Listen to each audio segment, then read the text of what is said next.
Alerte coronavirus. Attention, attention, le coronavirus se transmet très facilement et fait des ravages. Pour l'éviter, le port du masque de protection est obligatoire en tout lieu.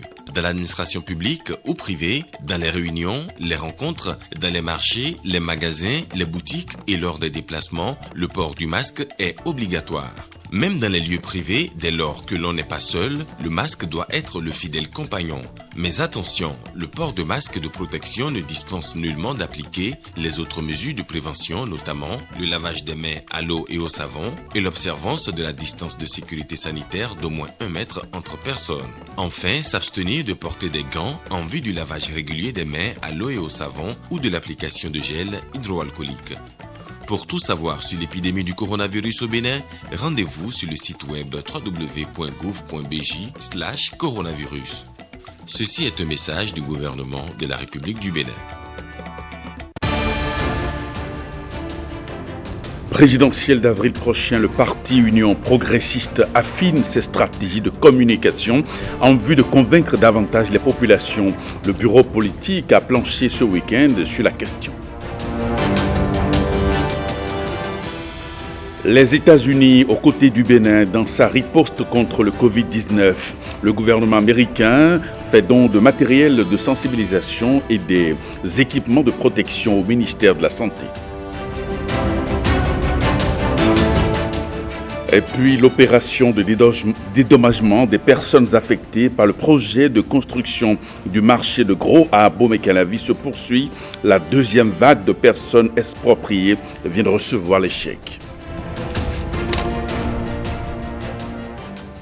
À l'entame de la session.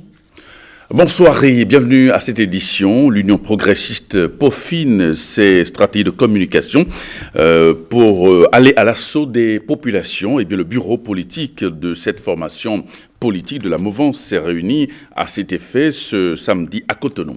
Jérôme Bois. La scène politique est dans l'espace national des déclarations, des commentaires qui peuvent perturber ou semer la confusion. Certaines de ces déclarations viennent de savants en matière électorale.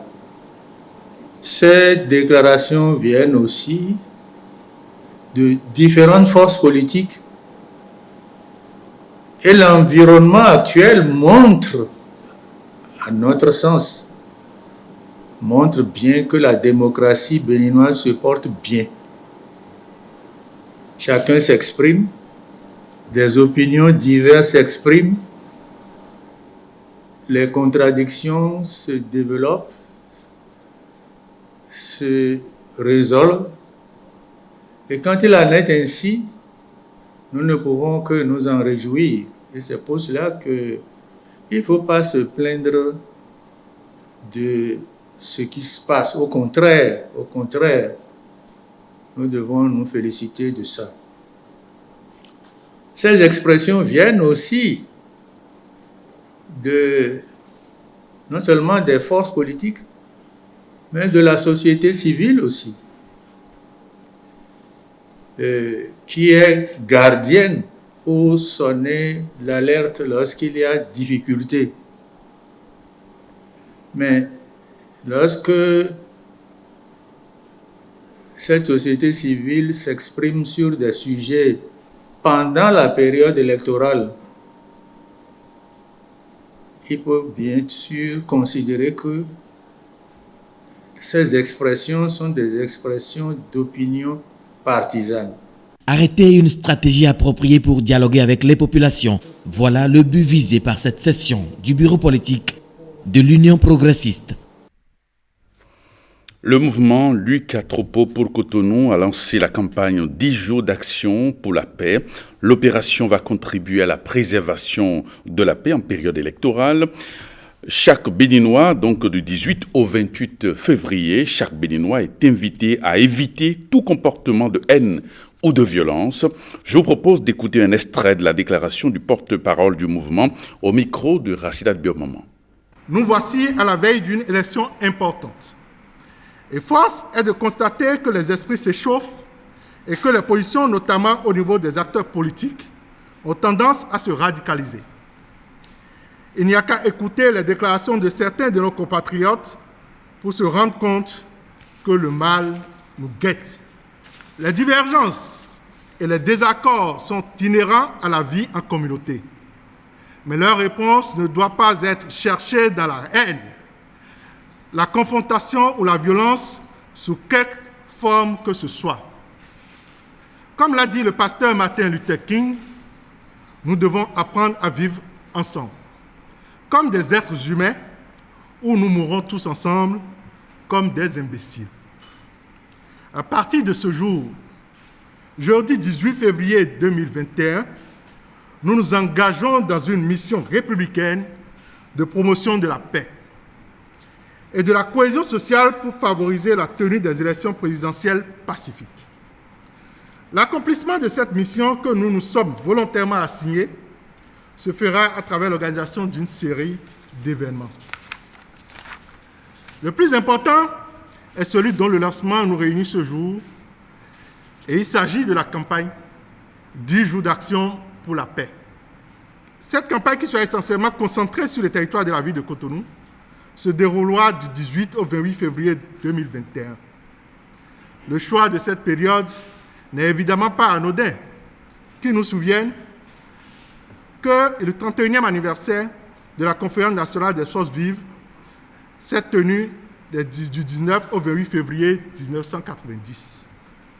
Il s'agit donc pour nous, au travers diverses activités dont les émissions radio et télé, des campagnes de sensibilisation dans les marchés et autres lieux publics, des rencontres avec les leaders religieux, des séances de prière et autres, de rappeler à chaque Béninois et chaque Béninoise les valeurs de dialogue, de concertation, de tolérance et de patriotisme qui ont favorisé la réussite de la conférence nationale et la consolidation de la démocratie qui en est issue. Sans la paix, aucun développement n'est possible. Nous n'avons qu'un seul pays. Nous n'avons qu'un seul Bénin et nous le voulons en paix. En paix pour nous, en paix pour vous, en paix pour nos enfants, en paix pour vos petits-enfants. Et puis, les membres du bureau départemental du littoral du mouvement Les Amis fidèles de Patrice Talon ont été installés cette semaine. Le mouvement a pour mission de faire la promotion de la paix et de l'unité nationale. Gilles Dansou, Jules Akweko. Ils sont officiellement installés, les membres du mouvement Les Amis fidèles de Patrice Talon, AFIATA, un mouvement qui entend accompagner les œuvres de développement initiées depuis quelques années dans notre pays. Une initiative soutenue par la Fondation Malekhossou. Il y a des livres qui sont déjà confectionnés et si vous pouvez lire dedans, c'est les réalisations du gouvernement, surtout envers notre communauté. Je parle de la communauté musulmane, tout juste pour démontrer au chef de l'État que les musulmans ne sont pas ingrats. C'est la réalité, ça. En dehors de cela, moi je profite pour demander aux jeunes, les jeunes musulmans comme non musulmans, parce que l'association, c'est une association des fidèles amis de Patrice Talon. Il a tous les religieux dedans, ce ne sont pas les musulmans seuls.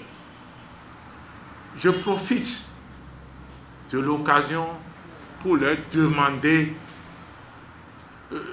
de ne pas accepter de se jeter sur les voies publiques.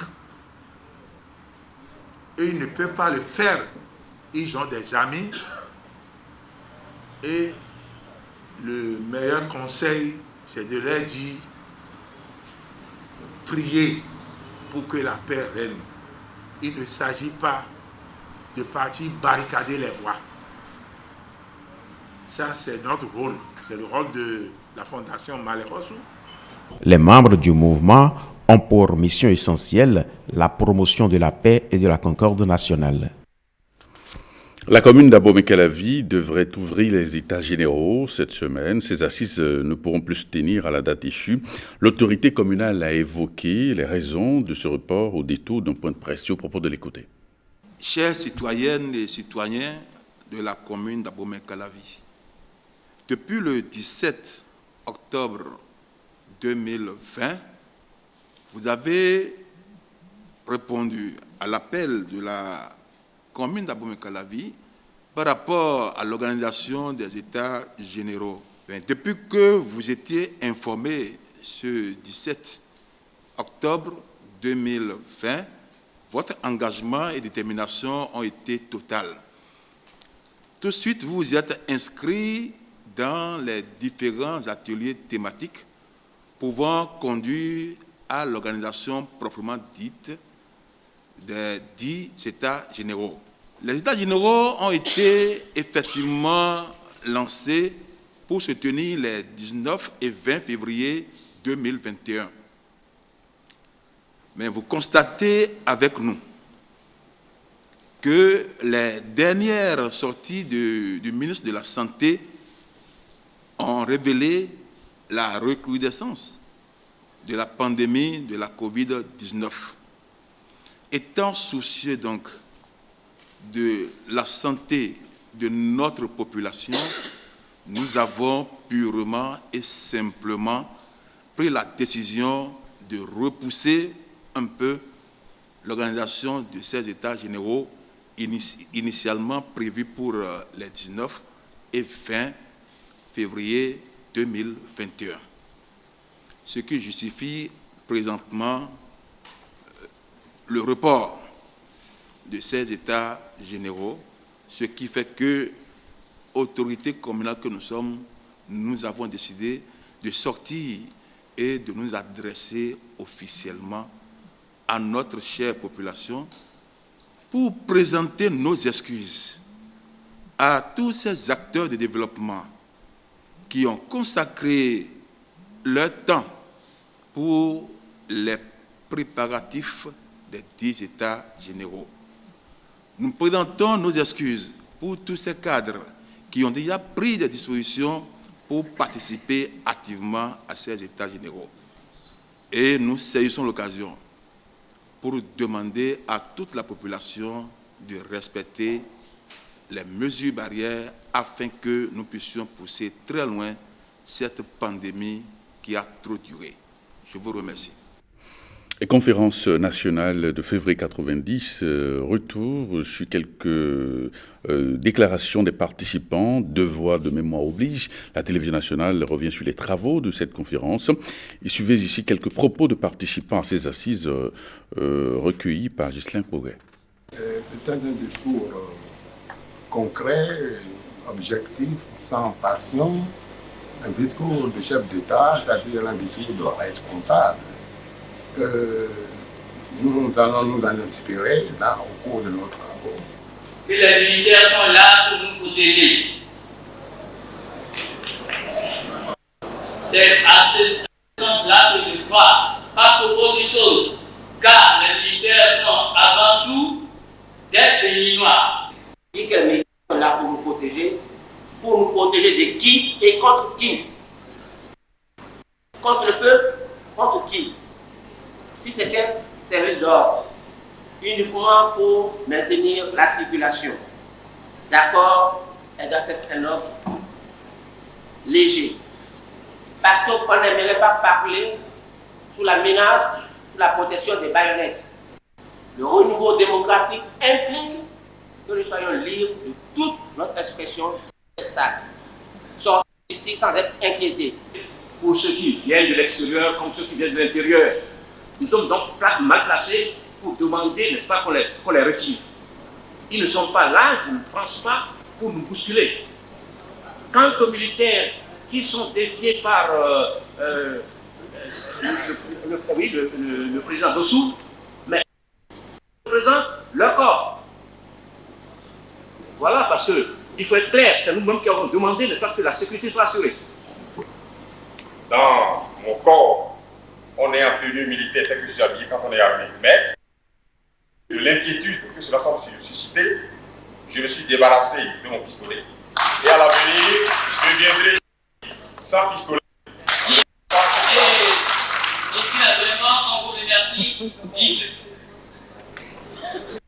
Monsieur Brelet, tout à l'heure, a évoqué le problème de savoir pourquoi il ne figure pas dans le règlement intérieur un test d'éternuement organisé. Mais quand on se souvient de la façon de laquelle on nous a déclaré un beau jour qu'on a renoncé au socialisme, ce n'est pas ça n'a pas été fait par un acte régulier. Ça n'a pas été fait par un décret. Ça n'a pas été fait par une loi. Quelle loi voulez-vous qu'on cite? Si c'était un acte ou une décision de loi qu'il a décidé, je crois que le comité préparatoire aurait pris le soin de mettre un article premier, vu la loi en telle date. Il n'y a pas eu de loi. Et c'est là le problème. Vous posez un problème pratiquement sur la validité, sur la notion juridique même de la valeur de tout ce que nous allons faire ici aujourd'hui. Que vaut la conférence et que vaudra le résultat de la conférence. Puisqu'il n'y a pas eu de test de loi, on va animer la conférence. On ne peut pas le citer. Construction du marché de Gros à Bomey-Calavi. Des personnes affectées par le projet ont reçu hier des chèques vu qu'elles seront expropriées pour cause d'utilité publique. Elles constituent la deuxième vague de citoyens dédommagés pour l'exécution du dit projet. Le NEC Agbazaou, Jules Akweko. Ces chèques symbolisent le dédommagement des personnes affectées par le projet de construction du marché de Gros dans la commune d'Abomey-Calavi. Une infrastructure marchande de type moderne inscrite au programme d'action du gouvernement. Les personnes affectées par le projet qui se sont présentées ont reçu leur chèque. Cela montre effectivement que le gouvernement veut faire les choses dans les règles de l'art en dédommageant avant de déguerpir, avant, n'est-ce pas, de déloger les populations. Dans la stratégie de dédommagement, nous privilégions d'abord ceux qui ont des terrains nus, donc ceux dont les parcelles ne sont pas construites. Parce que ceux qui ont des bâtiments, il y avait quelques soucis pour relever leurs bâtiments, mais je crois qu'aujourd'hui, nous avons trouvé un terrain d'entente et ces relevés sont en cours actuellement pour qu'ils puissent être dédommagés. Les citoyens expropriés pour cause d'utilité publique mesurent l'importance du projet. Nous sommes des citoyens et nous sommes contents aussi d'avoir accompli ce devoir. Nous espérons que l'acte que nous venons de poser va connaître vraiment un bon déroulement. Encore appelé plateforme agroalimentaire du Grand Okoué, le joyau à réaliser va permettre de décongestionner le marché international de Dantokpa, tout en contribuant aussi au développement de la commune qui l'abrite. Bomey-Calavi s'en félicite et sera toujours disponible pour accueillir d'autres projets initiés par le gouvernement. Je voudrais encore tout particulièrement remercier et féliciter les personnes affectées par le présent projet qui en ont saisi l'enjeu et qui ont librement accepté de nous accompagner dans le processus de sa réalisation.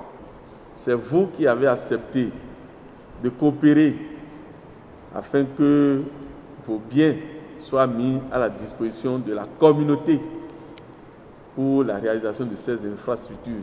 C'est pourquoi, au nom du gouvernement, nous vous en savons infiniment gré. Soyez notre porte-parole auprès de vos voisins afin qu'ils finalisent les procédures pour que nous puissions ensemble voir l'aboutissement de ce grand projet. Le site est déjà remis à l'entreprise en charge des travaux et le chantier sera bientôt lancé, juste après quelques autres formalités administratives. À Djara, la maison des jeunes et des loisirs a été réfectionnée avec l'appui de la Fondation Claudine Talon. C'est un centre qui va désormais permettre aux jeunes de s'adonner à des activités ludiques. Le point avec Jérôme Houba.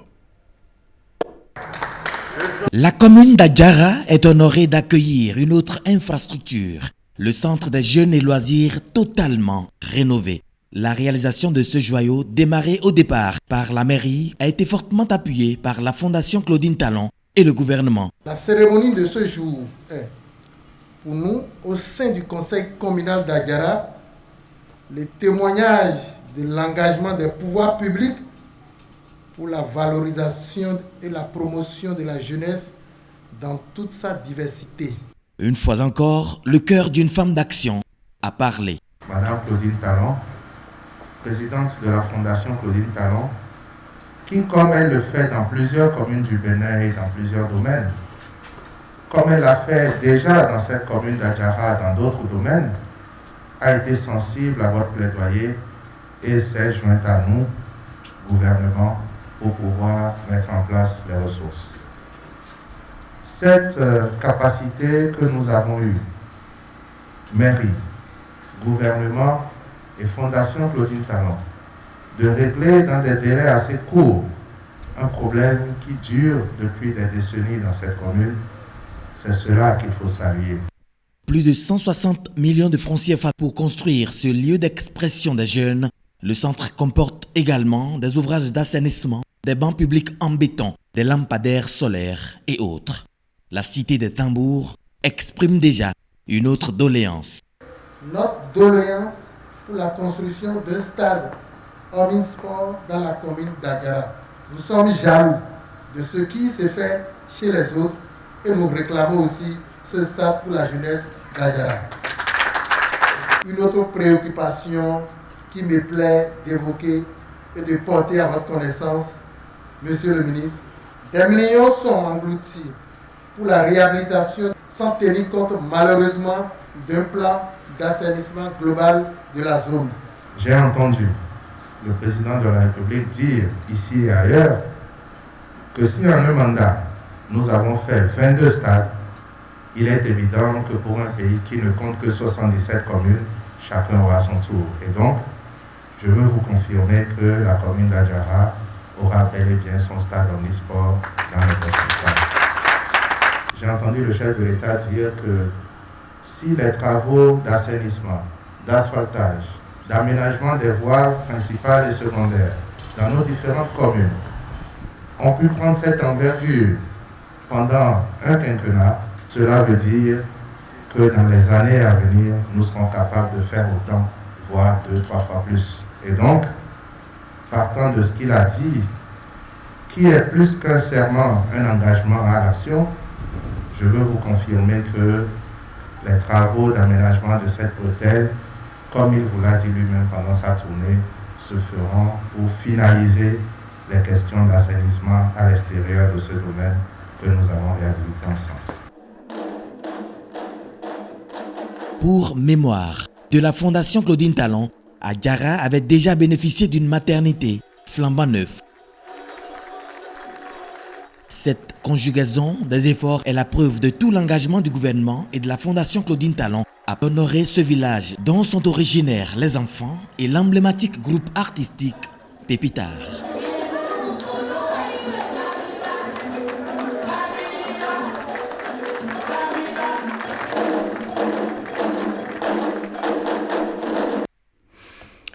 Et parlons donc de cette problématique des signaux et des images, cette problématique qui était au cœur des travaux de recherche du docteur Abdou Aziz Sobabé Tahirou.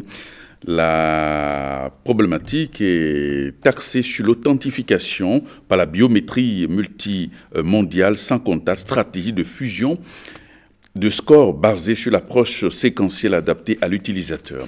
Ghislain Poguet a suivi pour nous la soutenance et voici son reportage. L'ambiance est studieuse.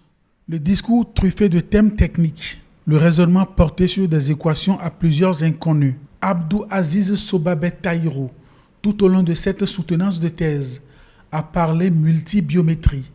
Nous avons de façon concrète mis au point un nouvel algorithme pour la fusion séquentielle adapté de scores et provenant de 3 modalités. La modalité du visage pour la reconnaissance faciale, la couleur de peau et également l'empreinte digitale. Et donc, à base des informations provenant de ces 3 modalités-là et de l'algorithme de fusion séquentielle adapté, nous avons essayé de mettre en place un système d'authentification biométrique qui est assez robuste, performant et donc donne des résultats très satisfaisants. Le jury lui décerne le grade de docteur avec la cote A. Pour en arriver là, Abdou Aziz Sobabé Tahirou a dû travailler sur l'existant, l'éprouver et révéler les faiblesses. Nous avons remarqué que, en fait, les systèmes de fusion qui existaient n'étaient pas en mesure de prendre en compte des métadonnées. Or, les travaux précédents ont montré que si on arrive à prendre en compte des métadonnées dans l'authentification biométrique, ça nous donne encore de meilleurs résultats. Et donc, nous avons essayé de concevoir un nouveau système qui arrive à intégrer les métadonnées dans la fusion de scores biométriques. Mais également, nous avons mis au point une nouvelle technique qui consiste à faire l'authentification par la couleur de peau. Quelles applications peut-on faire des travaux de Abdou Aziz Sobabé? En matière d'inclusion financière, essentiellement on va dire l'inclusion financière mobile, c'est que sur la base des résultats obtenus, des méthodes que nous avons essayé de mettre au point, nous allons développer des techniques d'authentification biométrique qu'on pourra implémenter dans les applications, dans les téléphones mobiles.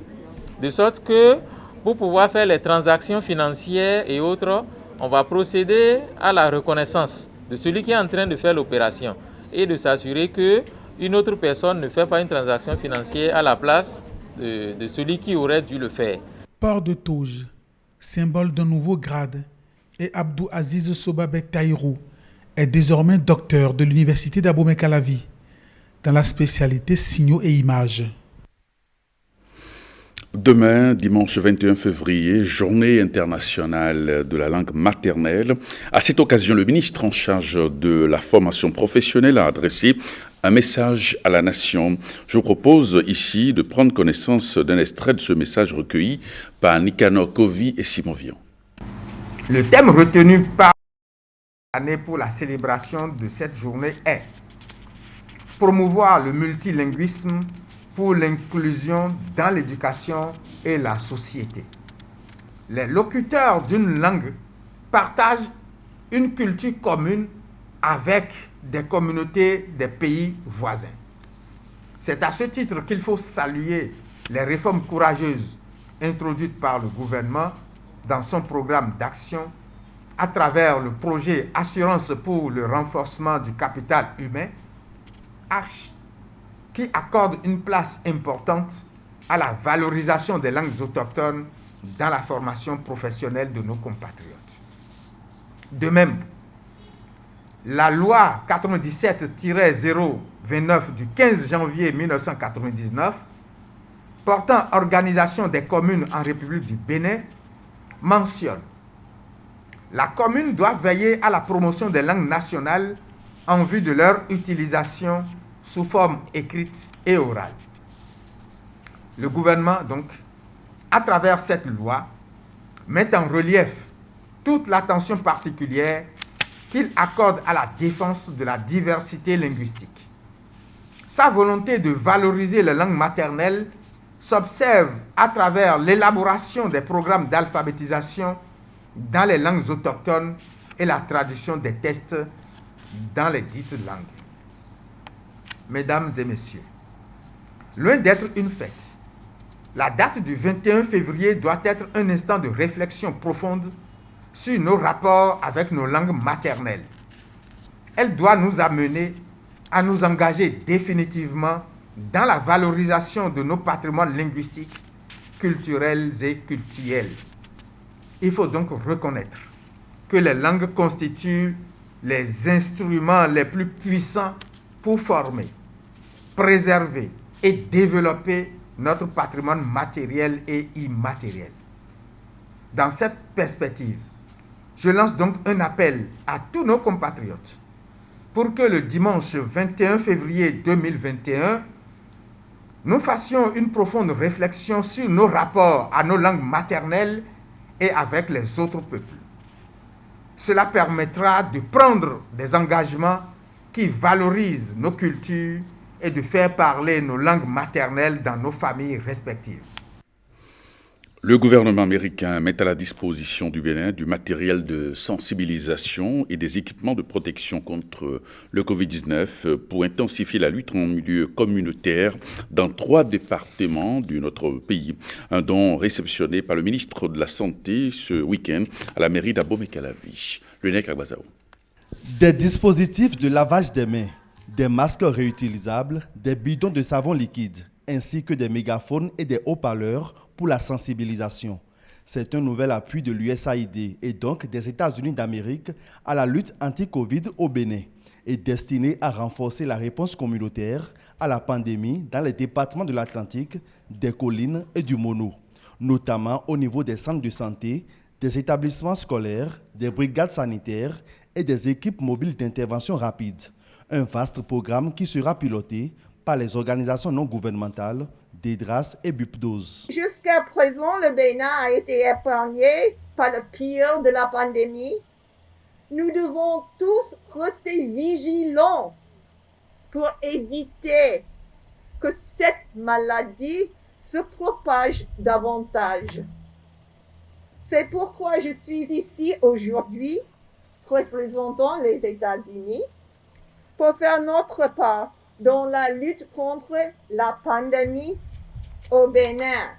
Pour le gouvernement béninois, cet accompagnement vient à point nommé dans un contexte marqué par la recrudescence de la pandémie, une augmentation du nombre de décès et les mutations du virus. Madame l'ambassadeur, cette cérémonie m'offre encore une fois l'occasion de saluer votre engagement tangible aux côtés du ministère de la Santé et surtout du gouvernement du Bénin face à cette pandémie de la Covid-19. Je voudrais donc saisir cette opportunité pour vous renouveler les remerciements du gouvernement du Bénin et de son chef, le président Patrice Talon, à vous, à votre gouvernement et au généreux peuple américain pour cet important appui qui va booster la riposte contre la Covid-19. Pour les départements bénéficiaires, ces différents dons vont permettre de limiter la transmission. Vous constatez avec moi que l'initiative de ces ONG s'inscrit parfaitement dans la dynamique de la vision du chef de l'État et de son gouvernement qui est de lutter efficacement contre cette maladie, cette pandémie qui ne cesse de défier tous les pays du monde.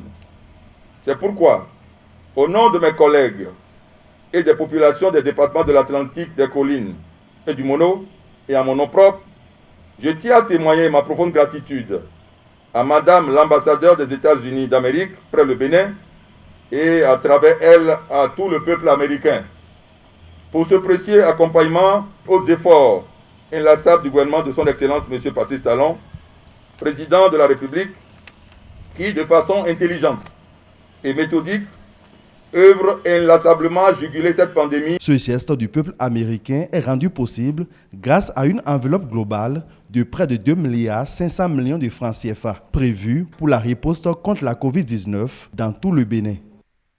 Et à la suite du gouvernement des États-Unis, il y a l'organisation Mercy Ships qui apporte aussi son soutien au ministère de la Santé dans la lutte contre le Covid-19. On va retrouver Jean-Claude James pour le reportage.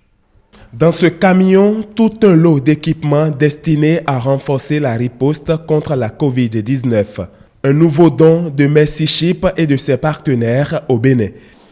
Aujourd'hui, nous mettons à la disposition du ministère de la Santé près de 80 000 pièces d'équipements de protection individuelle et d'une valeur globale de 80 millions de francs CFA. Nous allons continuer notre effort, peut-être demain dans la vaccination, mais dans les autres moyens de prévention ou de prise en charge de la Covid-19 dans ce pays. Nous avons pu réaliser cette opération avec l'appui de la Fondation MSC, Compagnie Maritime Internationale, partenaire de Mercy Ships, et ici à Cotonou, avec l'appui sur les questions logistiques de Medlock. Un partenariat et une amitié de longue date avec le Bénin expliquent ce nouvel élan de solidarité de cette ONG internationale. La mise à disposition ce jour de ce lot de matériel et d'équipement constitue une illustration parfaite de cette solidarité-là. Je voudrais donc saisir cette opportunité pour renouveler les remerciements du gouvernement du Bénin, à vous, monsieur le représentant, et à l'ensemble du directoire de Mercy Ship et à vos partenaires. Au total, 11 pays d'Afrique ont bénéficié de ce geste de Mercy Ship, l'hôpital flottant qui, depuis 1990, a déjà visité 5 fois le Bénin pour des soins chirurgicaux.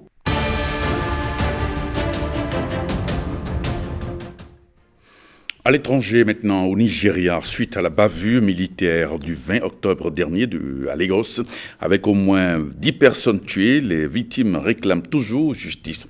Pendant ce temps, à la frontière mexicaine, les migrants tentent de s'inscrire pour entrer légalement aux États-Unis. Alors que le président Joe Biden exhorte les citoyens du pays de l'oncle Sam à aller se faire vacciner, la compilation de l'actualité internationale, c'est avec Jérôme Mouba. Sur le péage de Lekki à Lagos, c'est comme si le temps s'était arrêté, figé le 20 octobre 2020, ce soir où l'armée nigériane a tiré sur une manifestation pacifique EndSARS de la jeunesse mobilisée contre les violences policières. Après une certaine léthargie, un sursaut s'est toutefois opéré la semaine dernière lorsque des figures du mouvement ont appelé à occuper le péage pour demander justice. Mais depuis janvier, l'enquête est au point mort, les responsables de l'armée ne s'y étant plus présentés malgré une convocation à 3 reprises. Le journaliste algérien Khaled Drareni est accueilli par ses proches à sa sortie de la prison de Koléa dans l'ouest d'Alger. Sa libération intervient à la faveur d'une grâce présidentielle accordée à 3 jours du 2e anniversaire du soulèvement populaire du Hirak. Je remercie tous ceux qui m'ont soutenu et qui ont soutenu les détenus d'opinion, car votre soutien est essentiel pour nous tous et il est la preuve de notre innocence, a-t-il déclaré.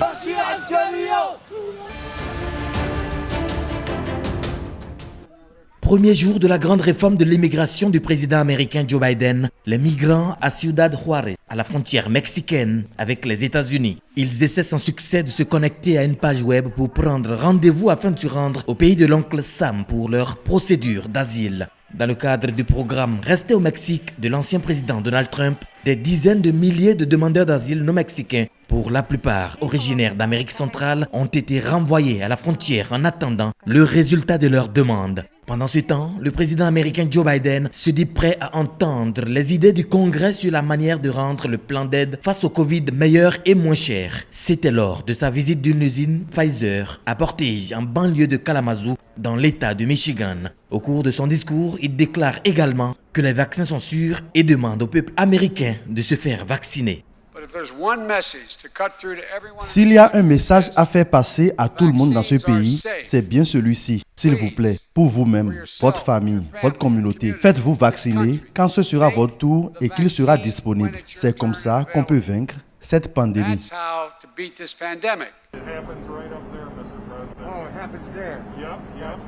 Son arrivée à la Maison-Blanche a mis fin à 4 ans d'unilatéralisme, Washington signala son retour dans les organisations multilatérales comme l'Accord de Paris sur le climat et l'Organisation mondiale de la santé.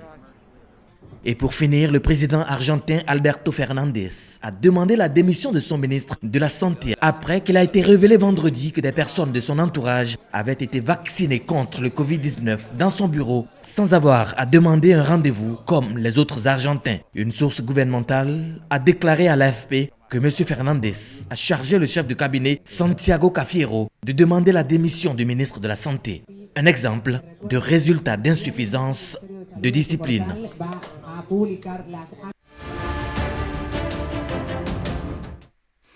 Eh bien, ce jour-là sera fait. Merci de votre fidélité. À 23h30, vous aurez dans ce studio Rachida Biomama pour le JT Soir. Merci et à demain.